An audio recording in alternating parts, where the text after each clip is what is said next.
आपण आलो आहोत नाशिक पुणे हायवेवरील संगमनेर तालुक्यातील कऱ्हे घाटामध्ये। येथे एक भक्तिशक्ती मंदिर म्हणून नवीन हे मंदिराची उभारणी केलेली आहे।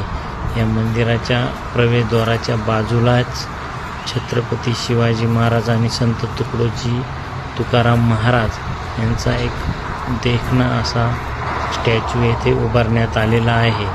तसेच हे मंदिराची जी भिंत आणि जे देखाव्याचा परिसर हा दगडी बांधकामात कोरण्यात आलेला आहे। तसेच मंदिराच्या पाठीमागच्या साईडला डोंगर आणि वृक्ष लागवड केलेले आहे। तसेच मंदिराचं हे देखणं रूप तसेच मंदिराला केलेलं कोरीव काम हे खूप एक निसर्गाचं अद्भुत नमुना असं इथं बघायला आपल्याला मिळते। आणि या मंदिराचं कमान हे खूप सुंदर आहे। तसेच मंदिरात जी डिझाईन केलेली आहे ही वेगवेगळे कलर आणि पेंटिंगचा वापर करून ही सुबक डिझाईन बनवलेली आहे। तसेच मंदिराचे खांब व अंतर्भाग जो बनवलेला आहे तो एक नवीन पद्धतीने बनवलेला आहे। तसेच इथं विठ्ठल रुक्मिणी आणि गुरुदेव दत्त तसेच शंकर पार्वती यांचं मंदिर पण आहे।